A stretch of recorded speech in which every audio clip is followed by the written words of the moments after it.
주 예수 내 맘에 들어와 계시는 오늘 본문은 하나님이 이스라엘 백성에게 메추라기와 만나를 내려주시는 이야기입니다. 아마 출애굽기에서 홍해 사건 다음으로 유명한 사건이 아닐까 생각이 됩니다. 지금 이스라엘 백성은 엘림이라는 곳에서 시내산으로 향하는 길입니다. 그러던 중에 이스라엘 백성은 신광야라고 하는 곳에 이르렀습니다. 오늘 본문은 이때가 출애굽 이후에 둘째 달 보름이 되던 날이다 라고 말씀합니다. 이스라엘 백성이 언제 출애굽했습니까? 니산월 1월 15일 1월 15일에 출애굽을 했죠. 그러니까 지금은 몇 월 며칠일까요? 2월 15일. 지금 2월 15일입니다. 그러니까 출애굽한 지 꼭 한 달이 되는 날입니다. 자, 이스라엘 백성이 한 달 전에 출애굽의 그 감격을 맛봤습니다. 그리고 이제 한 달이 지났습니다. 이스라엘 백성, 이 한 달이 지난 이스라엘 백성의 모습은 어떻습니까? 오늘 2절에 보니까 이스라엘 자손 온 회중이 그 광야에서 모세와 아론을 뭐 했다고요? 원망하여. 이스라엘 백성, 출애굽한 지 한 달이 지난 이스라엘 백성의 모습은 무엇이었는가 하면은 모세와 아론을 원망하는 모습이었습니다. 여러분 참 놀랍지 않습니까? 이스라엘 백성이 출애굽한 지 얼마나 됐다고요? 1년? 이제 한 달 됐습니다. 한 달 동안 이스라엘 백성은 그 이후에도 얼마나 놀라운 일들을 많이 경험했는지 모릅니다. 구름 기둥, 불 기둥이 늘 자신들을 보호하면서 인도하는 것을 경험을 했고요. 그리고 마라에서 쓴 물이 단물로 바뀌는 기적도 경험을 했고요. 최근에는 엘림이라는 곳에서 하나님의 돌보심을 경험했습니다. 그곳에서 그들은 안식을 누릴 수가 있었습니다. 그런데 지금 이스라엘 백성은 무엇을 하고 있습니까? 자신들이 굶어 죽게 생겼다면서 모세와 아론을 원망하고 있습니다. 이스라엘 백성은 모세와 아론을 원망하고 있습니다. 왜 원망했습니까? 먹을 것이 없었기 때문에 원망했습니다. 여러분, 그들의 원망은 이유가 있는 것이었습니까? 없는 것이었습니까? 이유가 있는 거였죠. 그죠? 지금 먹을 것이 없으니까 원망을 했습니다. 그럼에도 불구하고 그 원망의 본질이 무엇입니까? 8절에 보면은 이는 여호와께서 자기를 향하여 너희가 원망하는 그 말을 들으셨습니다. 우리가 누구냐? 너희의 원망은 우리를 향하여 함이 아니요 여호와를 향하여 함이로다. 이스라엘 백성은 자신들이 모세와 아론에게 원망한다고 생각했을 것입니다. 정말 그랬겠죠. 지금 자기들의 눈앞에 있는 모세와 아론을 향해서 원망을 했겠죠. 모세와 아론이 이스라엘 백성을 이끌고 있는 지도자였기 때문에 그들은 모세와 아론에게 원망을 했습니다. 이스라엘 백성은 자신들이 매우 근거가 있는 이유가 있는 원망을 한다고 생각했을 것입니다. 현실적으로 먹을 것이 없었으니까요. 그런데 하나님은 그들이 원망하는 것을 어떻게 보셨습니까? 그들이 하나님께 원망한다고 보셨다는 겁니다. 오늘 저와 여러분의 모습은 어떻습니까? 혹시 우리의 모습은 지도자를 원망하는 그런 모습은 아닙니까? 우리 앞에 있는 그 사람을 원망하는 혹시 그런 모습은 아닙니까? 예전에는 교회가 위정자들을 별로 원망하지 않았던 것 같아요. 제 기억에. 독재를 하던 부정부패를 하던 별로 원망하지 않았던 것 같습니다. 그리고 뭐라 그랬냐면은 기도해야 된다 그랬습니다. 기도해야 된다. 그리고 권세자들에게 복종해야 된다 그랬습니다. 저도 그렇게 배웠습니다. 아무리 독재를 하고 아무리 부정부패를 일삼아도 위정자들을 모아놓고 기도해주고 축복을 해줬습니다.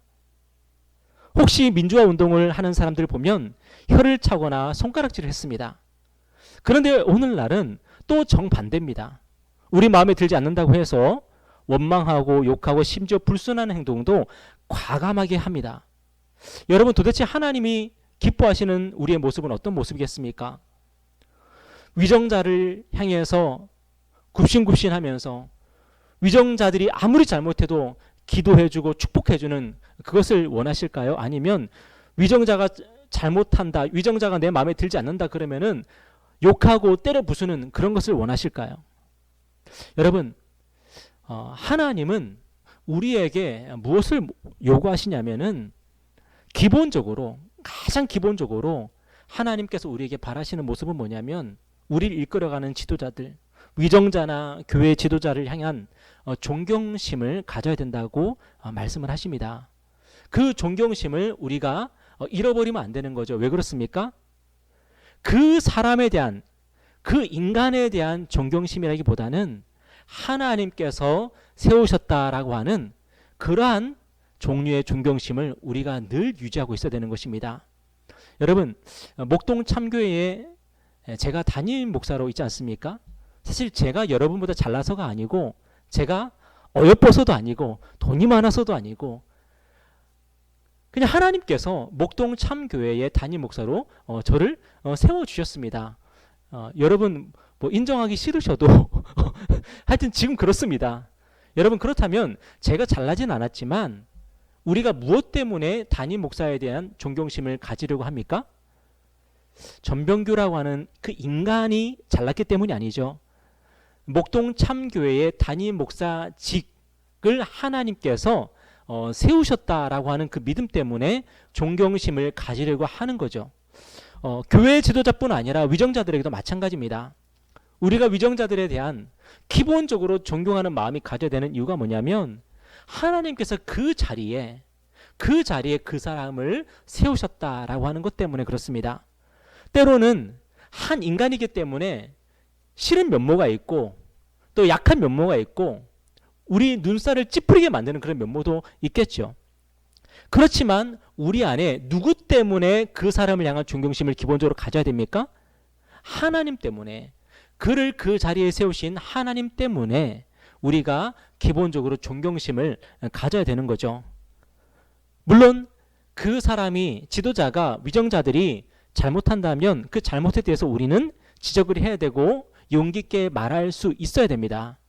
그럼에도 불구하고 그 용기 있게 말하고 용기 있게 지적하는 그 순간에도 우리 안에는 뭐가 있어야 됩니까? 그 자리에 대한 존경심과 예의를 우리가 갖추면서 그 일들을 할 수 있어야 되겠죠. 다니엘서 5장을 보면은 그때 바벨론을 다스렸던 왕이 벨사살 왕입니다.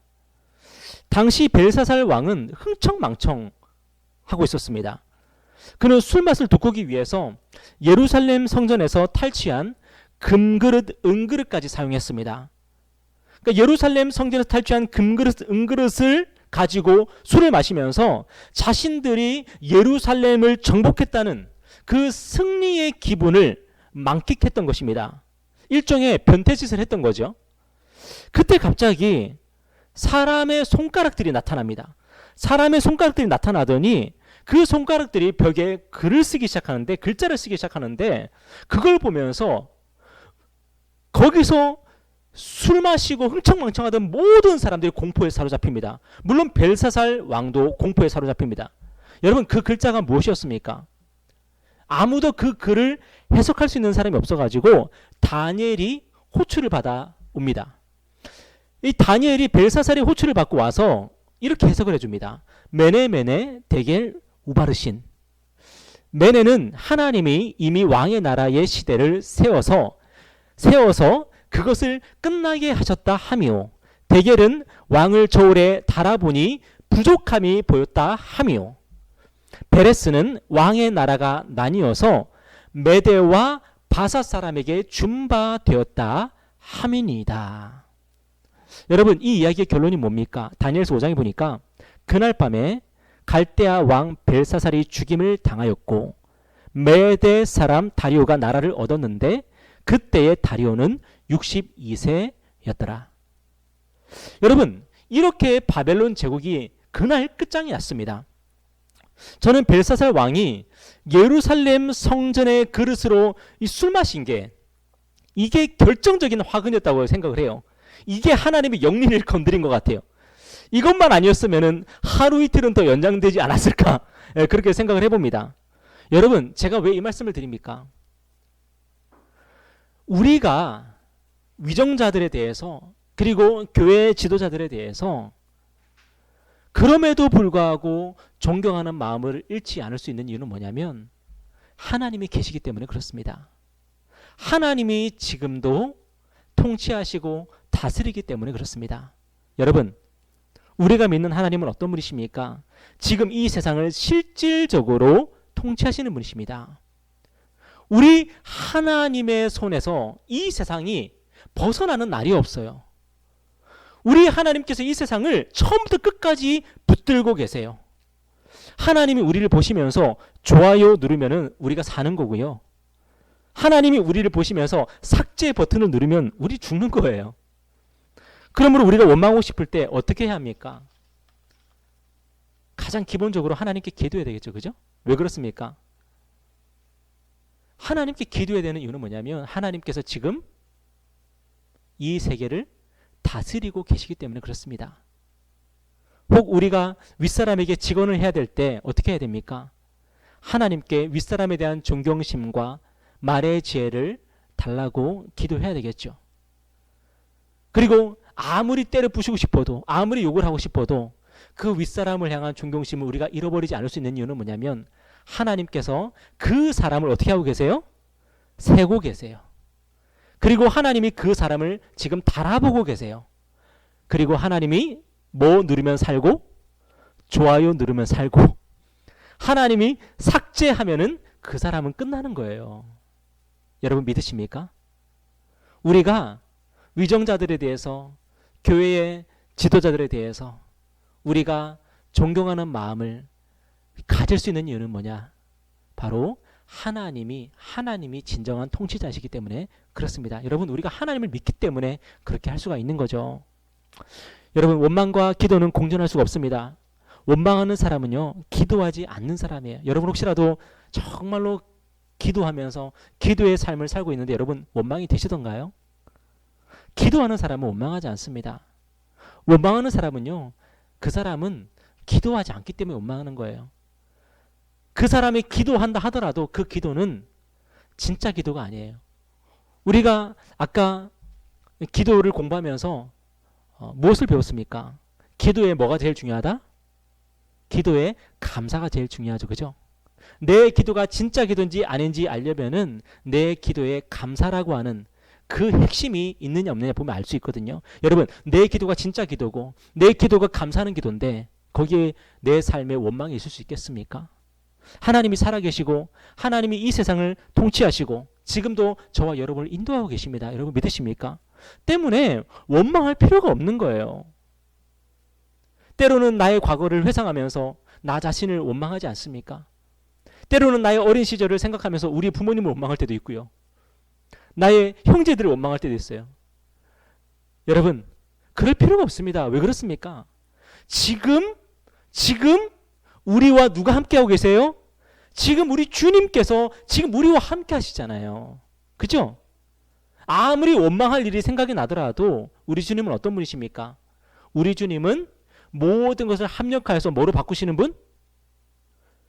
선으로 바꾸시는 분이잖아요.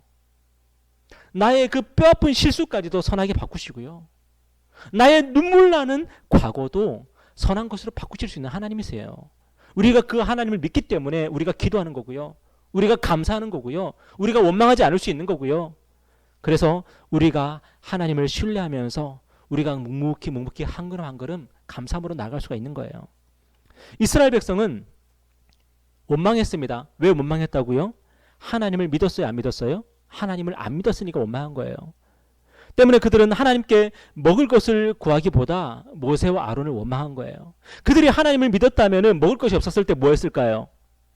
하나님, 저희들에게 먹을 것을 주십시오. 하나님께서 홍해를 가르치지 않았습니까? 하나님께서 지금 구름 기둥으로 불 기둥으로 함께 하시지 않습니까? 하나님께서 마라에서 쓴물을 단물로 바꾸시지 않았습니까? 하나님께서 정말 우리가 쉴 곳이 없었을 때, 안식할 곳이 없었을 때에 엘림에서 샘물을 만나게 하지 않으셨습니까? 하나님, 지금까지 우리를 인도하신 것을 감사합니다. 하나님, 지금 우리에게 필요한 것도 하나님이 채워주실 것을 믿고 뭐합니다? 감사합니다. 여러분, 하나님께 이렇게 기도할 수 있겠습니까? 우리가 하나님을 바라보고 하나님을 신뢰할 때에 우리는 지금 당장 우리에게 정말 있어야 할 것이 없다 하더라도 우리가 하나님께 감사함으로 기도할 수 있을 줄 믿습니다. 그런데 오늘 본문을 보면 하나님은 이스라엘 백성의 원망을 들으시고 어떻게 반응하세요?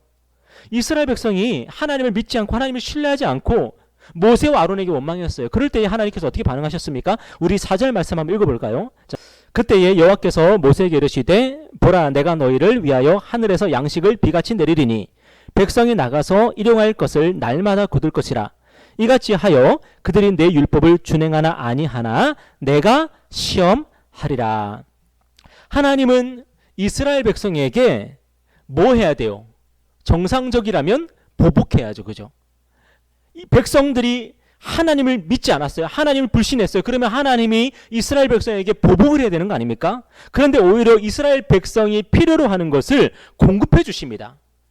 자기를 원망한 자들에게 그들의 필요를 공급하시고 채워주세요. 그게 뭡니까? 그게 바로 메추라기와 만나예요.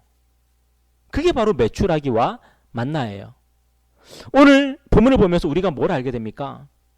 하나님이 이스라엘 백성을 얼마나 사랑하시는지 알게 돼요. 여러분, 오늘 본문을 통해서 이스라엘 백성은 하나님을 원망했다는 사실을 우리가 알지 않았습니까? 그렇다면 하나님은 무엇을 해야 할 필요를 느끼게 됩니까? 이스라엘 백성을 보복하고 심판하실 필요를 느끼게 되겠죠. 그죠? 그런데 하나님은 누구의 필요에 반응하세요? 바로 이스라엘 백성의 필요에 반응하세요. 이스라엘 백성에게 보복하시는 것이 아니라 그들에게 먹을 것을 공급하세요. 여러분, 자식이 부모의 말을 안 듣습니다. 부모의 마음을 아프게 합니다. 그러면 부모는 자식에게 밥을 안 줍니까? 죄송합니다. 혹시 여러분 가운데 그런 경험이 있는 분 있는지 모르겠는데 여러분, 부모는 자식을 굶기는 것으로 보복합니까? 그런 사람은 부모가 아니죠. 혹 그런 부모가 있다면 어떻게 해야 되죠? 우리는 신고해야죠. 그죠? 신고해야죠. 그 아동학대로 처벌받아야 됩니다. 진짜 부모는요, 자식이 말을 안 듣고 마음을 아프게 해도 자식에게 밥을 차려줍니다. 그죠? 왜냐하면 사랑하니까요. 그렇다면 우리 하나님은 어떠시겠습니까? 우리 하나님의 사랑은 부모님의 사랑보다 클까요? 적을까요? 당연히 크겠죠. 그죠? 그래서 우리를 위해 어떤 일을 하십니까? 우리가 하나님을 원망하고 우리가 하나님께 감사하지 않고 우리가 하나님께 범죄하였을 때에 하나님은 우리에게 하나님의 아들을 보내주셨습니다. 하나님은 당신의 아들을 십자가에 내어주셨습니다. 로마서 5장 8절, 우리가 아직 죄인 되었을 때에 그리스도께서 우리를 위하여 죽으심으로 하나님께서 우리에 대한 자기의 사랑을 확실히 증명하셨느니라. 하나님은 죄인에게 보복하시고 죄인을 심판하셔야 됩니다. 그게 하나님의 정의죠. 그런데 하나님은 우리를 사랑하셔서 보복 안 하셨습니다. 심판 안 하셨습니다. 대신 하나님의 정의를 세우기 위해서 하나님의 아들을 대속제물로 내어주셨습니다.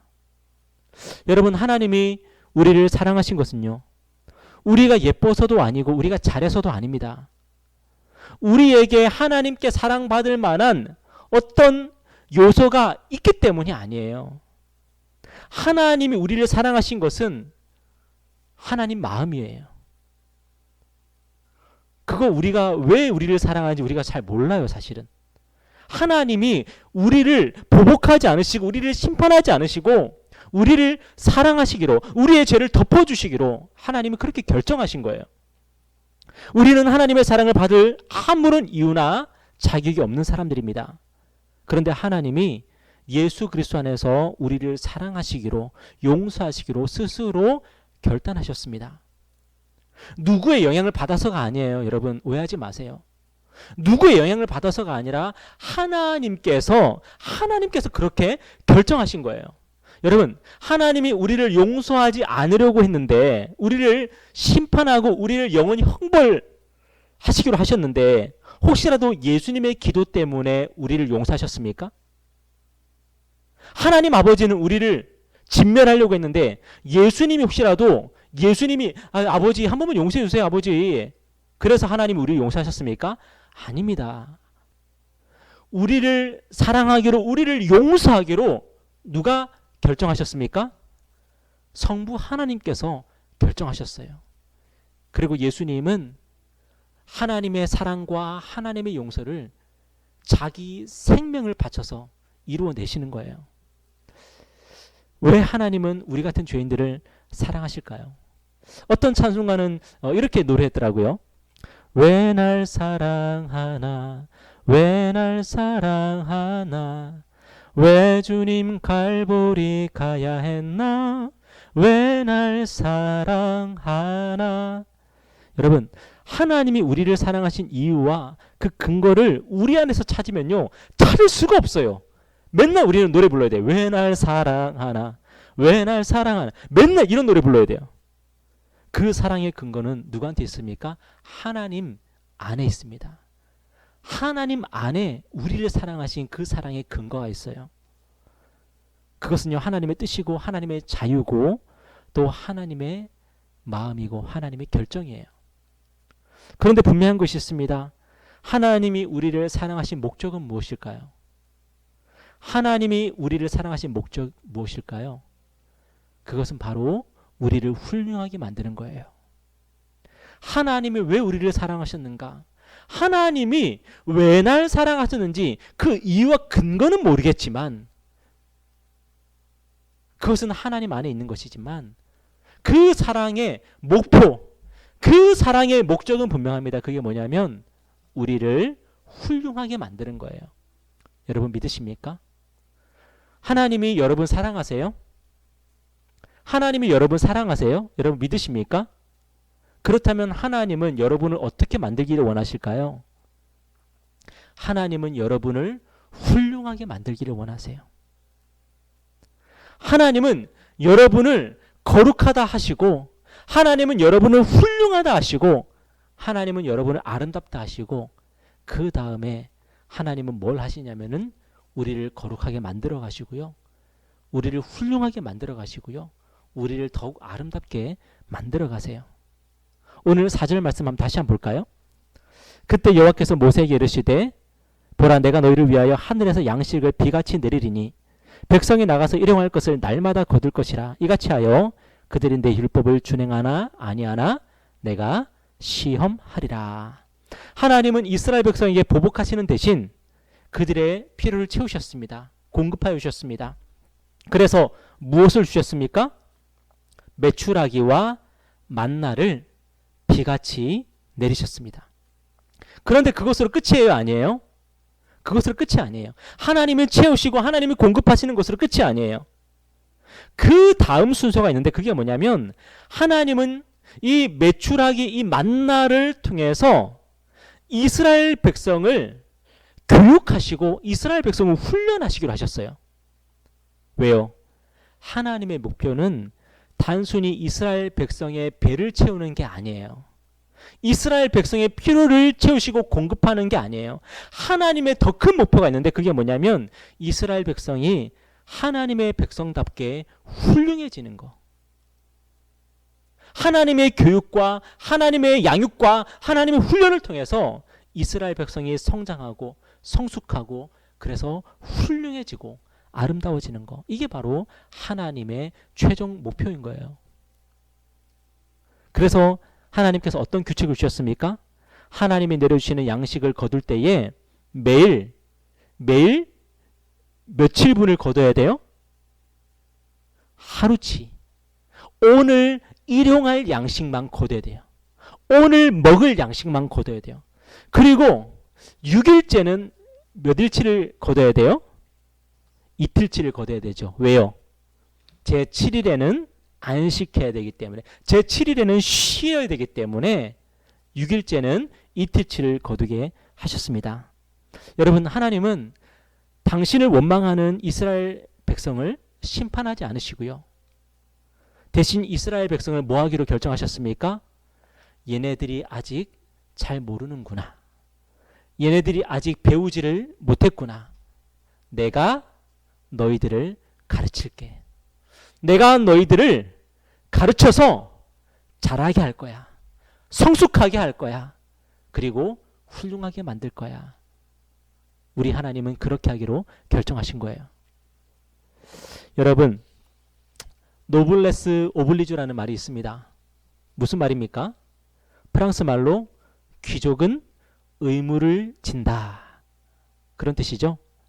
다시 말해서 부와 권력을 가진 사람은, 높은 위치에 있는 사람은 그에 걸맞은 책임과 의무를 진다 하는 뜻입니다.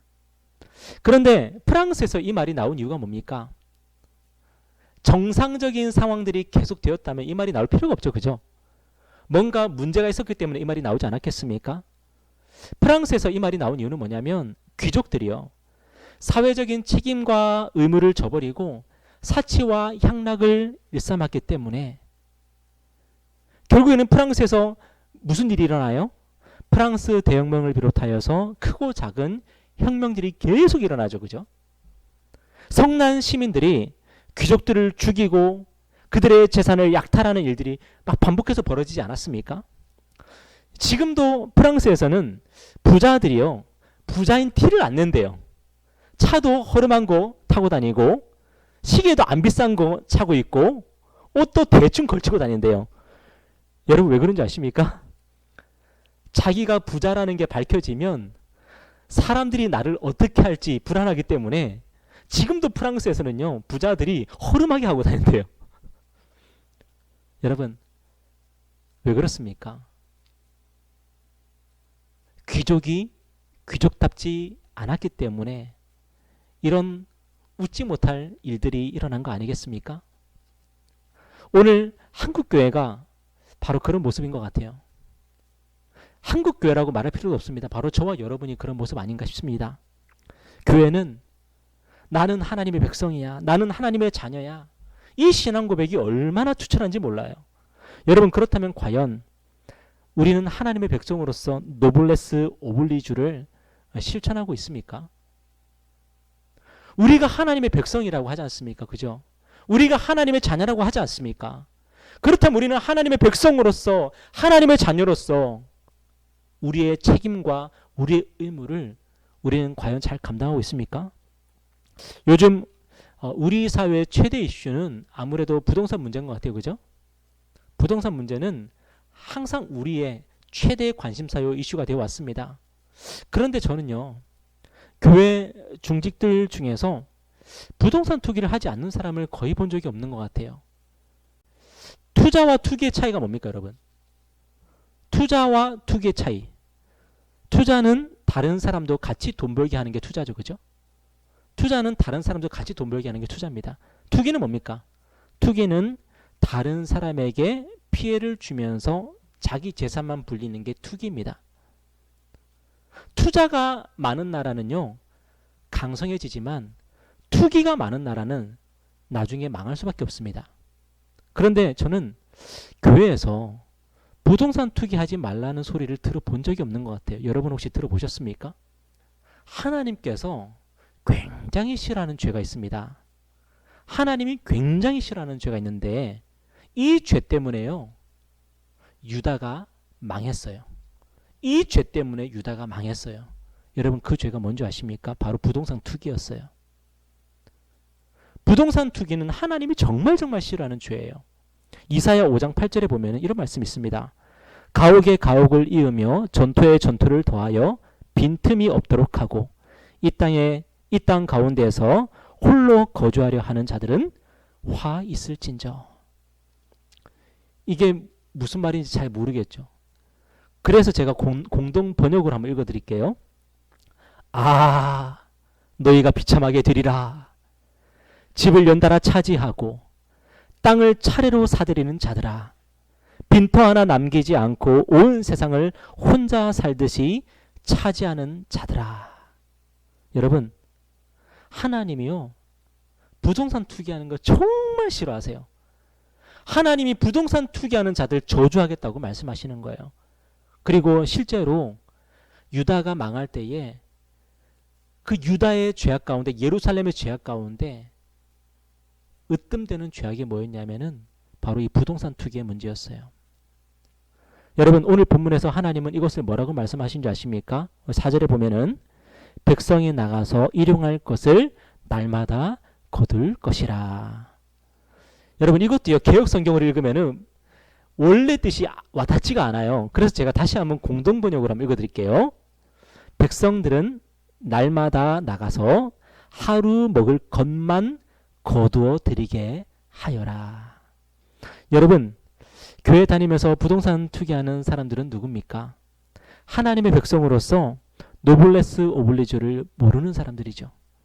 나가서 하루치만 거두어야 되는데 나는 이틀치 거둘 거야, 나는 3일치 거둘 거야 하는 사람들입니다.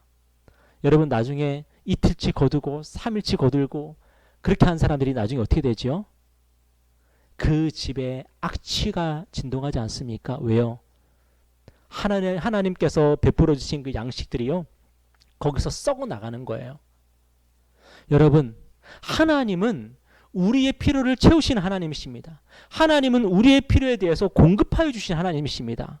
하지만 하나님은 우리에게 투기하라고 한 적이 없어요. 하루치 나가서 하루 먹을 것만 거두어 드려라 그랬어요. 너희가 필요한 것만 거두어 드려라 그랬어요. 그런데 그것을 가지고 투기했던 사람들, 그것을 가지고 집에 쟁여놓았던 사람들, 그 집에는 썩은 내가 진동했던 거예요.